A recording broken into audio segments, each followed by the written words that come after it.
eu fico muito feliz de te ouvir, eu senti essa vibração trágica, né, na leitura do teu trabalho, e te falei, você lembra, eu acho que a gente como educadores e educadoras em formação, em Lembrei, permanente, precisamos o em tempo tom inteiro de estar lembrando fofoca. isso.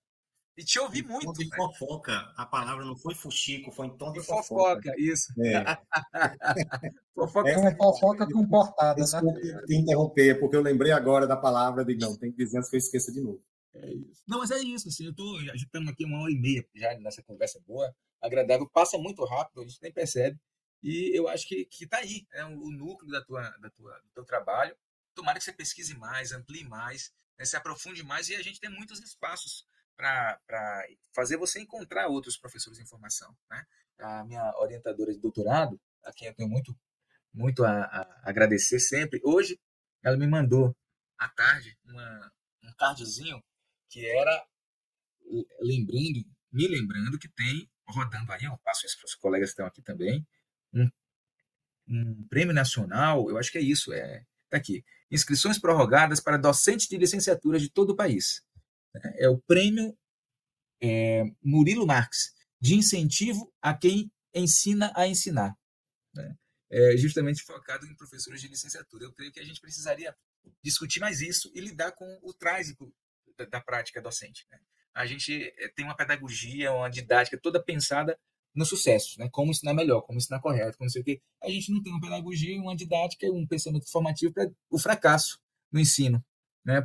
E aí temos aí uma porção de nós sofrendo com a condição de professor porque não foi preparado, não aprendeu, por exemplo, que é impossível ensinar, né? Como Freud ensinava, o impossível do ensinar, do curar e do governar. Se a gente começasse daí já, né, se a gente tivesse mais leitura, né, de literatura como fonte de formação, talvez a gente tivesse uma outra cultura formativa e docente.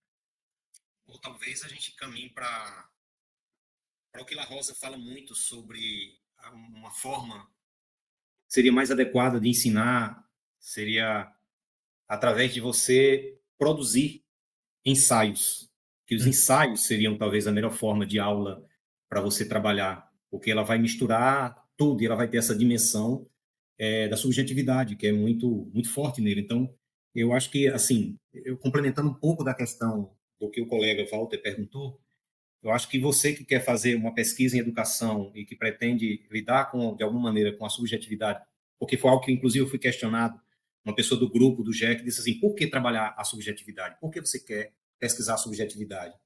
Eu acho que a educação, para ela compreender muito dos rumos que ela precisa tomar, ela precisa partir para compreender essa nova subjetividade, esse novo sujeito que habita a sala de aula, esse sujeito descentrado, né, que nem o Stuart Hall coloca, o descentramento identitário, que não sei mais seria necessariamente uma identidade, mas uma múltipla identidade, ou multifacetamento.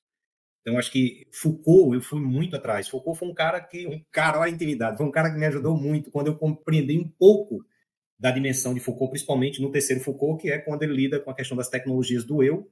E a tecnologia do eu, ela entrou na pesquisa inicialmente por conta do professor Nelson Preto, que pesquisa tecnologia e diz assim: eu vou na tecnologia, mas eu quero outra tecnologia. Então, eu fui atrás de compreender essas tecnologias do eu, essas artes que Foucault coloca. E, veja só, o cara vai buscar na Grécia Antiga formas de existência que poderiam ser, assim, formas inspiradoras para a sociedade contemporânea. As artes de viver e as artes de morrer.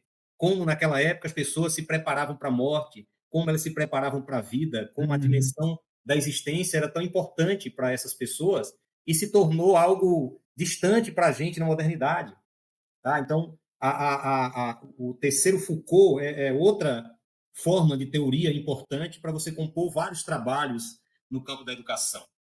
Compreender esses sujeitos, entender a sua dimensão ética e estética é algo fascinante para você, talvez, conseguir pelo menos essa aparência de que você é livre na educação, de você pode construir essa liberdade, mesmo tendo o diabo de um currículo estabelecido e amarrado em nome de Jesus, que você E tem que um seguir. ponto para bater, né? Um ponto para bater. É. Aí, veja, aí, eu sei que eu estou falando muito, mas vamos. Que isso, estamos aqui para isso. Uma coisa que eu coloco também sobre essas contradições da escola é algo que eu sempre coloquei, e aí o Shoa é pedagogo, né, o Shoa? Todo conselho de classe lá no Instituto, eu venho dando uma sugestão todas as vezes, ela nunca foi acatada. Ela nunca foi ouvida e nunca soube de uma tentativa de se botar isso em prática. Nós temos problemas ali que, assim, algumas coisas que o palhaçarinho jardineiro não compreende. Então, eu não consigo compreender porque nós, no nosso planejamento, no PIT, a gente tem que descontar 2 horas da nossa organização de ensino. A gente precisa disponibilizar para o aluno 2 horas, no mínimo, só que nenhum professor coloca mais de 2 horas, porque essas 2 horas são descontadas. O que acontece na escola particular? O aluno tem dificuldade em algum conteúdo, o que é que o pai faz? Ele paga aula de banca. A instituição tem esses professores dando aula de banca. Que essa aula fora desse horário da sala de aula é como uma aula de banca. O aluno não vai. Na maioria das vezes o aluno não procura. Eu nunca fui procurar, aliás, fui procurado uma vez por um aluno para esse atendimento ao aluno. Uma vez eu fui procurado. E aí o que é que cada professor faz? Ele pega aquela aula, se ele tem 5 turmas, ele pega aquelas 2 horas e ele divide aquelas 2 horas para formar as suas, né, para não descontar mais do seu horário que é de planejamento. Veja, se você é um professor que tem uma carga horária de 6 horas, você só tem 6 aulas, não vou falar em aula, vou falar em aula. Tem 6 aulas. Um professor de história que tem 6 aulas. Professor de geografia que tem 6 aulas.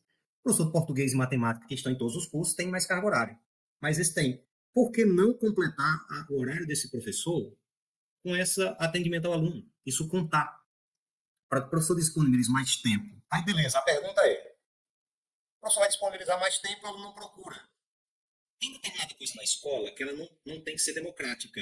Tem determinadas coisas na escola que precisam ser coordenadas. Democrática nesse sentido, coordenadas. Talvez, se alguém quiser usar a palavra imposta, que use a palavra imposta. Mas eu entendo que se a escola percebeu que um aluno ele tem dificuldade de aprendizagem, ele está com dificuldade, ela não pode deixar ele livre para ele ir ao atendimento ao aluno quando ele quiser, na hora que ele quiser e se ele quiser. A escola precisa direcionar esse aluno. Eu entendo que esse é o trabalho que poderia ser do pedagogo. Se ele percebeu que aquele aluno ele está com dificuldade em português em determinado conhecimento, ele não pode ter a liberdade de ir quando ele quiser e se ele quiser. A escola tinha que encaminhar esse aluno, até porque, quando o pai chegar, ele vai dizer, olha, ele foi encaminhado para o atendimento ao aluno, para ele tirar dúvida. O professor de português, por exemplo, são 5. Pode ser qualquer professor, inclusive, a minha metodologia é diferente da Diana Patrícia, que é diferente da Diana Maria, que é diferente da de Romana. O aluno poderia escolher com que professor ele queria ter esse atendimento, mas nunca essa sugestão que eu dei foi levada a cabo.